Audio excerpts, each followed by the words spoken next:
The Library of Alexandria remains one of the most powerful symbols of wisdom and subsequently lost wisdom in the Western world. We imagine it as the one great beacon of intellectual hope, a repository of all wisdom destroyed in a great conflagration lit by tyrants plunging the world into the darkness of ignorance. Of course, none of that is really true, and I've done a whole episode detailing what we know about the real historical Library of Alexandria and its ultimate demise. Suffice to say, it was a project born of Hellenistic imperialism that declined over centuries through political apathy more than basically anything else. But as I pointed out in that episode about the Library of Alexandria, it wasn't born out of whole cloth. There were a long history of libraries stretching back in some sense to the very beginning of literacy in Mesopotamia, Egypt, Anatolia, and the Levant. This episode is the first in a series which is going to look at the history of libraries of the ancient Western Asiatic world prior to the rise of the Library of Alexandria. And to start, we need to ask some really preliminary questions. Most pressing of all is, what exactly is a library?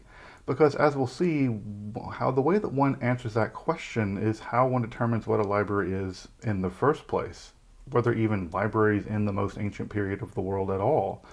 But let's turn to the origins of writing literacy in the first repositories of one of the strangest technologies of all time. Minds and memory stored outside the human on clay and papyrus, the first storehouses of wisdom. Libraries. If you're interested in esotericism, make sure to subscribe here to Esoterica for weekly content on the topic. And if you'd like to support the work of providing accessible and free content on topics in esotericism, I'd hope you'd take a look at my Patreon or think about buying some of the cool merch on the channel. Of course, if you want to learn more about the lay of the land of Western esotericism from reliable sources, I put together an entire study guide covering just that topic.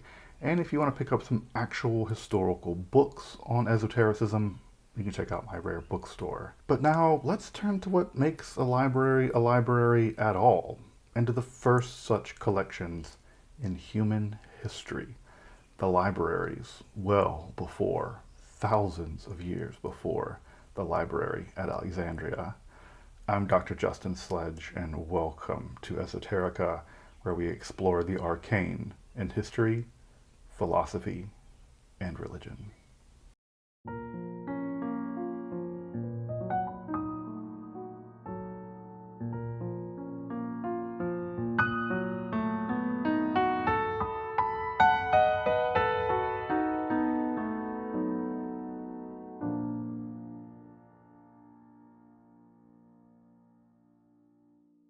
Before we can explore the first potential libraries in human existence, we need to get some sense of what we mean by a library.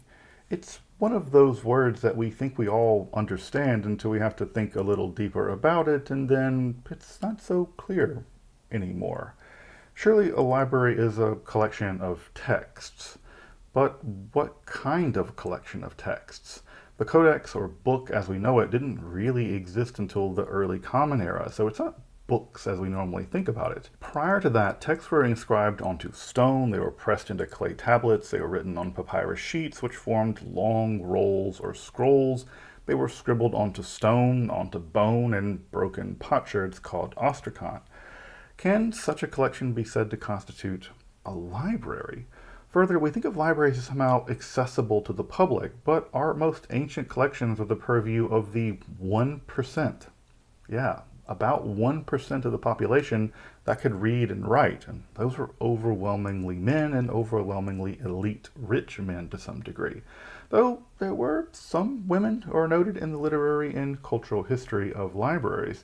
The Sumerian princess Enheduanna, daughter of Sargon the Great no less, is rightly praised. But the Assyrian women of the duty-free commercial zone of Kanesh also sported literacy to some degree. They were there keeping the books of their businesses. Many ancient collections were purely administrative, that is to say the written records of state bureaucracy.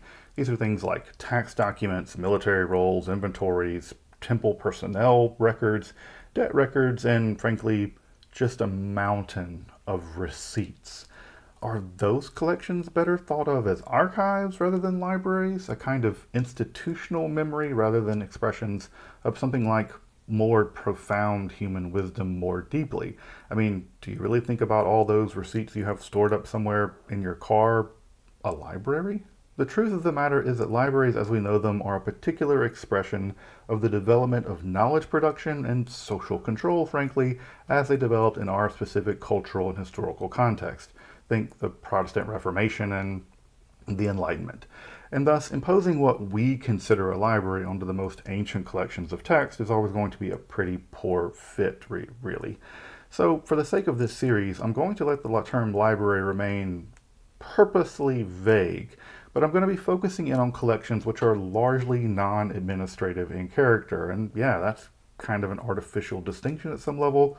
Or to put it another way, I'm going to be focusing on ancient collections which are primarily expressive, didactic, and literary in character, a category that covers both religious and secular texts, prose and poetry, technical and literature in a more broad sense of genres, or as Zen put it, the cultural memory of the community or society, which seeks to continue availability of its knowledge and skills, as opposed to simply reproducing the state apparatus. But libraries are, if nothing else, the storehouses of the human mind in written language, of the greatest prostheses in the history of tool production.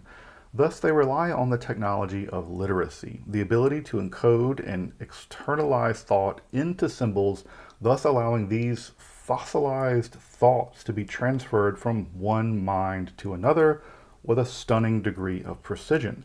I mean, it's weird to write a book, leave it, and then someone else pick it up and put your ideas in their mind without you being there. This technology first developed by the Sumerians around 3200 BCE, followed shortly thereafter by the Egyptians a couple centuries later. For the first several centuries, the earliest written text seems to have been primarily administrative in character. That's to say, record keeping in the interest of the state bureaucracy in its combined secular and religious form. However, the earliest Sumerian texts also included lexical lists. These are just lists of signs for concepts and objects in the Sumerian language, something akin to a kind of word book or dictionary. These lexical lists are profound accomplishments in at least two respects. The first is they represent a standardization of the symbolic forms in language, which requires enormous social and bureaucratic cohesion. Imagine if we all had to write out symbols we thought best represented objects and concepts. They'd vary so widely that they couldn't function as a shared language much at all. Much less could they be transformed through something like the rebus principle. Ah means water in Sumerian, but the same cuneiform sign was also used for the locative prefix in, as a means by which to logically, consistently, and coherently create new compositions in a community of literacy. A community of literacy. The Sumerians achieved this level of intellectual and social centralization and cohesion, along with a conduit of transmission tradition, such that the cuneiform script would remain basically functioning and in use until the first century of the Common Era, around 3,500 years or so. One could even say that the ink of the Gospels are just drying by the time that cuneiform ceases to be used as a writing system. It lasted that long. Secondly, these lexical lists not only taught the scribes the sign of writing, but also grouped being itself. Yes, being itself into specific physical and metaphysical categories. Thus, the archaic noun lists of metals, fish, birds, vessels, garments, commodities would eventually give rise to kinds of people, various types of professions, kinship terms, and personal names, and thus to other grammatical forms via the rebus principle, and eventually to forming words for abstract entities and concepts like Dingir, God. While lexical lists may not appear as texts of literary philosophy at first, I would agree with scholars that have suggested that our first such lists are in fact expressions of ontological categories, and thus they're actually philosophical texts, in fact. They reveal and express to us the fundamental categories by which the Sumerian genius physically and metaphysically parsed their reality into language and thought. Thus, lexical lists, while seemingly boring at first, I think, in fact, they are the first pieces of philosophy. However, by the second half of the 3rd millennium BCE, truly non-administrative documents had begun to appear in both Mesopotamia and Egypt and marked the appearance of literature in world history. Written largely on clay tablets in the cuneiform script in Mesopotamia and upon papyrus sheets and potsherds in Egypt, the material reality of scribal culture would shape both the type of production, its storage, and its ultimate survival down to us. For instance, clay tablets are substantial in both volume and weight, thus making large compositions onerous in very many respects. However, substantial literary texts were produced despite this limitation. The Epic of Gilgamesh famously takes up about 12 tablets, and there are medical divinatory texts that exceed 100 tablets in length. Papyrus, on the other hand, was just the opposite. It was lightweight, thin, and allowed rolls of over 40 meters. Rolls of 40 meters in length to be produced, with literary scrolls averaging somewhere in the several meter length on average. On the other hand, papyrus endured poorly in the humid Nile Delta and was quickly consumed in fire, while clay was, well, it was basically given immortality by cataclysmic fires, and made from the earth itself could simply endure being buried again for millennia as long as it were dry. And even if it were a bit damp, they could just dry them out again and fire them for museums. It's amazing how well they endure. This condition has led to a particularly important instance of the survivalship bias in the archaeological record of both cuneiform and Egyptian sources. The survivalship bias is when we tend to think that the material that survives down to us actually forms a reliable indicator of an ancient culture in reality. A culture that, in fact, survival is often the result of mediating historical and environmental factors along with, just a healthy dose of accident. This just happened to make it. In this case, Egyptian texts have only really survived in substantial numbers when they were stored far away from where Egyptians actually lived, primarily in the very humid regions near the Nile and the Nile Delta, such as, places like tombs and mortuary complexes near the desert, or a few desert settlements such as El Lahun and Tebtunis. No one lived in the desert near the tombs, really. On the other hand, the near constant reality of Mesopotamian warfare meant a rolling cycle of the destruction of cities along with their libraries. Thus was the fate of the clay tablets, often fired in otherwise cataclysmic warfare or buried beneath rubble, just clay back into the earth, sometimes literally sitting in place on shelves for thousands of years before discovery by archaeologists, or worse, tomb raiders, or worse, looters. The effect is that around 550,000 objects inscribed in cuneiform have survived down to us, with less than a quarter of those having been published so far, most prior to the rise of Aramaic becoming the international language in the 6th century BCE. Streck calculates that this is a yield of about 14 million words compared to that of classical Latin at about 10 million, Greek at around 57 million, and ancient Egyptian at around 6 million.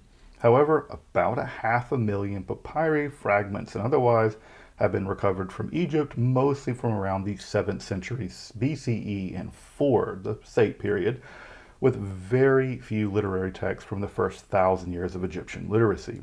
Of those 500,000, only about 10% have been published so far, fragments mostly being ignored for really substantial, well-preserved texts. Clay shards or ostraca also represent a bit over 40,000 examples, with about a quarter of those published so far, though a huge number of those ostraca actually stem from the area of Thebes, and that greatly distorts the picture even more.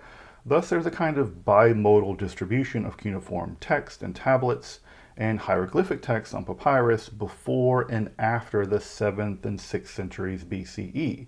Now, monumental text in stone further complicate this distribution. I mean, is Luxor a temple with all those inscriptions? Is that literature? Is that a library? Again, inscribed steles are certainly literary in some sense, but are collections of them in a geographical area constitutive of a library? You can see how this can get rather complicated.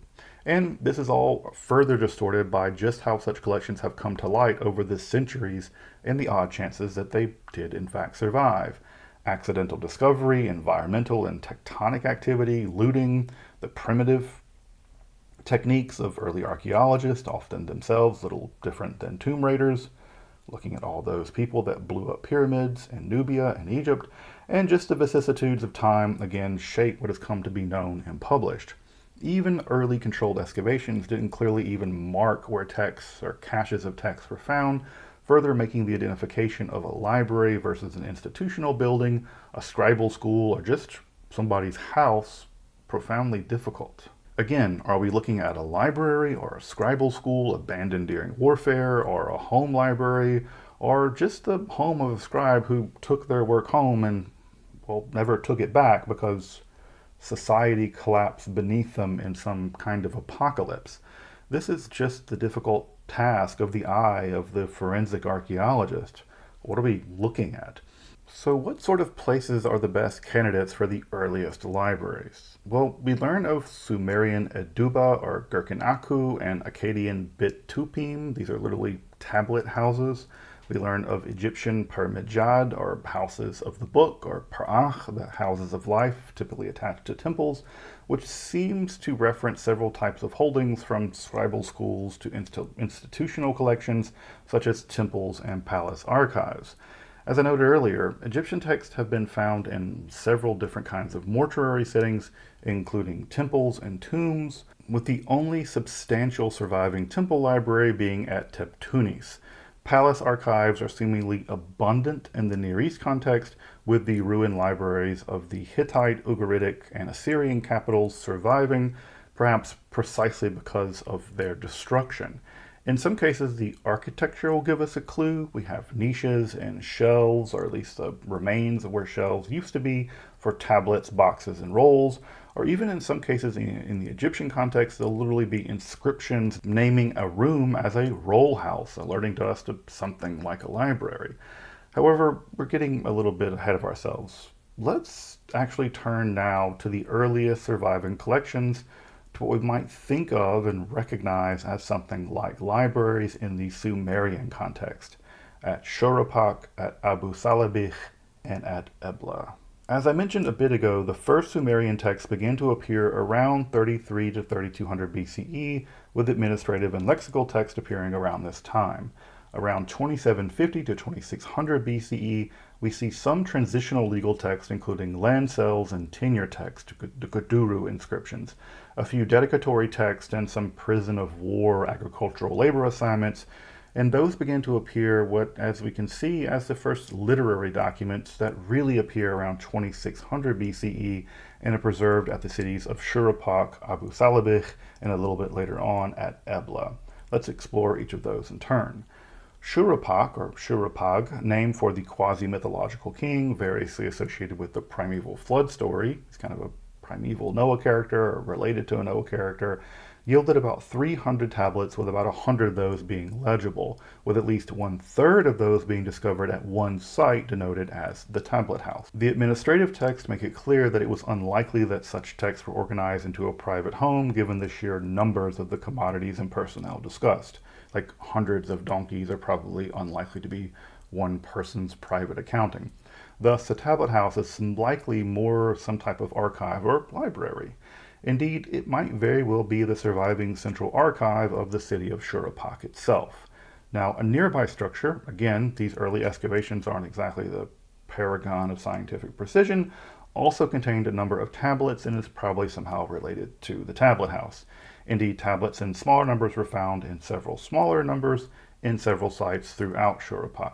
But focusing in on the tablet house, which yielded 20 administrative records concerning donkeys, personnel, grain, and small cattle, along with copper and textile accounts, We also have our earliest collection of literary texts in history. Those literary texts include 23 various lexical lists detailing Sumerian terms for gods, including gods who specifically eat fish, vessels, professions, tribute, cattle, grains, and specific cultic personnel among such lists. So that's our first lexical lists in history. Of these specific literary documents, we have 2 manuscripts of Sumerian proverbs or wisdom literature, though not the famous Instructions of Shuruppak, the text you may have heard of. The oldest manuscripts of that are actually recovered from Abu Salabikh and Adab. We'll come back to that in just a moment. We also have texts about the patron goddess of the city, Sud, and 1 practical text of incantations, which is basically something like a proto-magical / medical text. Along with those, several ritual texts, these are hymns praising Inanna, Uruk, and a hymn for the construction of a temple, were found composed in the mysterious UGN orthography. This form of Sumerian spelling, usually retained for ritual texts, is something of a code named after the substitution of the signs Ud, Gal, and Nun for the signs An, In, and Lil, the god Enlil, you may know. The reasons for this apparent substitution cipher aren't understood, and the text written in them remains obscure. Indeed, all of these very fragmentary texts, and admittedly extremely archaic Sumerian, remain obscure down to this day. Other tablet caches at Shuruppak include similar texts, though in fewer number. Though, I gotta say, those UGN texts, the ritual texts in UGN, they seem like some of the earliest esoteric texts in history, and I'm going to be diving more in depth into those at some point in a future episode, because Esoterica, I mean, what do you expect me to do with encoded ritual text in Sumerian? The situation at Tel Abu Salabikh, the name of this site in antiquity isn't understood, is pretty similar to that of Shuruppak. About 480 tablets have been recovered, mostly in poor condition, sadly, from several buildings that seem to have been attached to a palace or a temple complex in antiquity. Interestingly, only tablets have been recovered from these rooms at this site, perhaps testifying to the function of those locales as a centralized archive or library. One room contained the lion's share of these documents, about 330 tablets, with only 5 being administrative. 95 of them were lexical, and 128 literary, and other 104 literary tablets were written in the mysterious UGN orthography. Other texts contained about 50 tablets each, with similar distributions of literary texts. Again, these areas were so badly destroyed, it's difficult to understand what's really going on archaeologically. Are we looking at rooms of specific priests, specific libraries, classrooms? It's not clear. However, I should point out here that the earliest manuscripts of the first truly extensive literary, philosophical, and religious text were recovered from Tel Abu Salabikh and the city of Shuruppak, the Keshem, and the Instructions of Shuruppak, the king, not the city. These are our most ancient sustained literary works in history.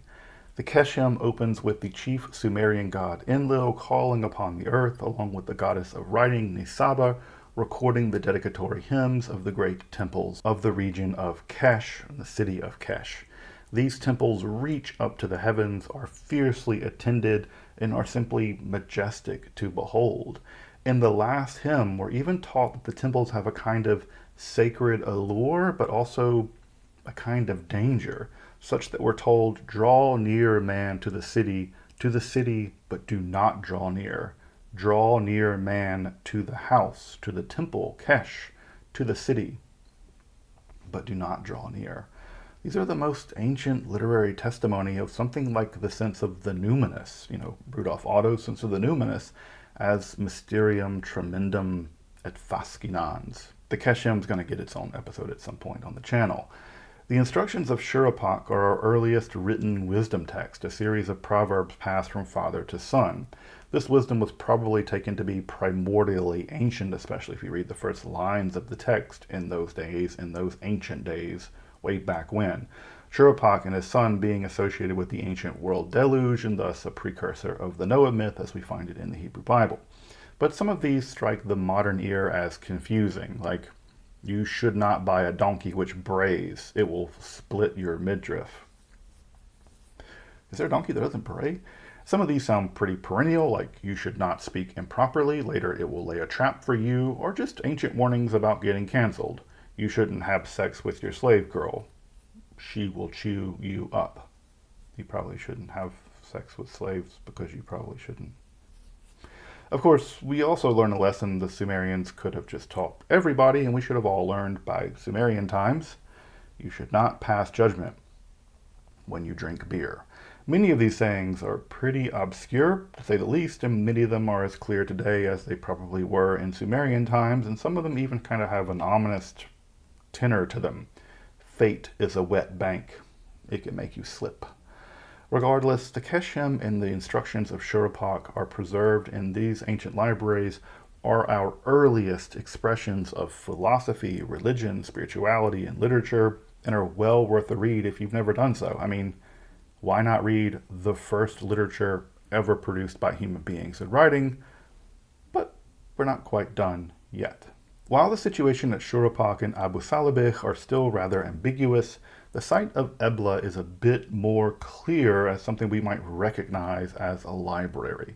Located about 60 kilometers south of Aleppo in modern Syria, Ebla was populated by a Semitic-speaking people. Their language was a bit like Akkadian, and there are real nerds who really go in about this business about whether Akkadian and Ebla were the same language or not, until their capital was, of course, destroyed, perhaps by the king of Mari, Ishki-Mari, just before he himself was conquered by Sargon of Akkad, around 2330 BCE, or about 250 years after the sites of Shuruppak and Abu Salabikh. Within the administrative quarter of the palace complex, several rooms have been found sporting mostly administrative finds numbering in the hundreds of tablets, no less. However, the most spectacular find was an apparent archive, somewhat preserved since the conflagration that destroyed that palace itself. Room L2769 measures about 5 by 3.5 meters and originally contained an L-like series of 3 wooden shelves stocked with tablets, with further tablets in baskets tucked below. The ashes of those baskets are still there, totaling about 2,100 or so tablets, and these include a host of administrative documents, diplomatic documents allowing the reconstruction of something like our earliest historical texts, lexical documents in both Sumerian but also in the Semitic Eblite language, and texts created specifically in the Eblite language, showing how the cuneiform script itself was spreading from the isolate Sumerian language to their neighbors as a technology of literacy in the region more generally. In addition to those lexical and administrative documents, a collection of 12 incantation tablets were also found. These are our biggest collection of such magical manuals from this earliest period. These texts were also written very carefully in syllabic Sumerian, indicating that their careful and correct pronunciation was crucial for their magical effectiveness. A glimpse into how magic may have worked back then. While composed in native Ebla, this is a witness to the diffusion of Sumerian magical medical technology well beyond the specifically Mesopotamian context. Along with those incantation texts, 4 major literary tablets were also found. Not as big as Abu Salabikh, but not nothing. Carefully prepared in large format tablets, these include an Akkadian hymn to the sun god Shamash, also attested at Abu Salabikh. This copy was written at Ebla, as indicated on the colophon, so we even have some sense of where it was written. An Akkadian or Eblite hymn to Nisaba, the Sumerian goddess of the scribal arts, is also perhaps a translation from the original Sumerian. Another Sumerian hymn to the god Amu Ushamgal, also found with a literary composition of how the king of Mari sought divine support for a military expedition by making some sacrifices at a temple, a bit of an ironic text considering the doom that came to Ebla by the hands of a king of Mari, the last king of Mari. While the exact position of the tablets on the original shelves can't be determined, they were clearly grouped by category, with the literary text shelves somewhere between chancellery documents and text in one language on the middle shelf of the north wall, with administrative texts housed above and below on the shelves respectively. What exactly this distribution means isn't clear, but what is clear is that the texts were grouped according to sun scheme. They were organized, and thus were systematically put on the shelves to be read, in fact, even to be read by leaning forward them so you could sort of see what they were before you took them off the shelves. And while the literary holdings at Ebla aren't exactly as extensive as those at Abu Salabikh, this collection is, at least from an archaeological perspective, much more akin to something that we would recognize as a library. So, what do we know about the scribes that produced these tablets, these earliest pieces of literature in human history? In some sense, more than you would imagine. We know many of them by their names from the colophons on the tablets. We know their titles: Dubsar, or scribe, or Dubzuzu, tablet expert. We know the locale of some of the tablets where they were produced, and we know that they were high-ranking members of court, both secular and religious, as much as that distinction means anything at that time. On the other hand, we know basically nothing about their education. The lexical lists were very probably part of that education, and some of the tablets were probably produced as part of that education. Remember that one about the gods who eat fish? That was probably produced as a learning tool. One tablet mentions students coming from the city of Mari, so perhaps that was a clue that there was a scribal school there, but Kish, the important temple city, also seems of real importance in the literature of this time period, perhaps speaking to it being the regional hegemon, politically or religiously, at least in the north of Mesopotamia. Interestingly, some of these earliest tablets have drawings on them, especially on the obverse of the tablet, and these include plants, animals, and geometric patterns, a scribal feature that doesn't really endure into the future of the development of Sumerian and cuneiform writing in general. We can see that some of the texts were housed in rooms in which texts were actually prepared and recycled. Speaking of recycling, one of the rooms at Shuruppak in which literary texts were found has also shown to those literary texts were found in lead boxes. This is a very rare metal. All metal was rare in Mesopotamia. Lead was quite rare, so it shows that storing them in lead boxes meant that they were probably prestige items. But clay was also bundled with further clay and literally turned into furniture, walls, and even boxes. Like if you were to paper mache all those Walgreen receipts that you get into wallpaper or furniture for some reason. At any rate, they were even recycling cuneiform tablets into furniture. So, are we seeing the first appearance of the library at Shuruppak, Abu Salabikh, and Ebla? Again, it depends on what you mean by library.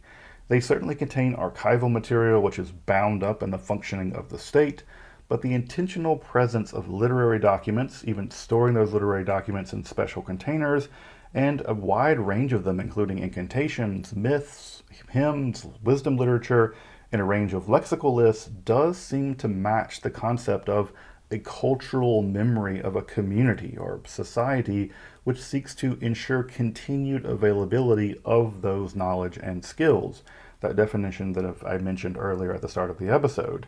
Indeed, these texts seem to represent the seed literature that would be copied for millennia, setting the stage for literacy in Western Asia more generally.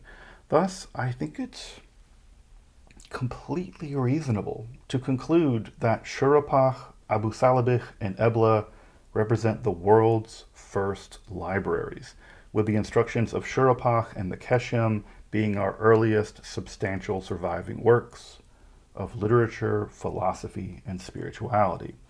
But while Sumeria and Ebla were the earliest known libraries and literary collections, the Egyptians would not be far behind.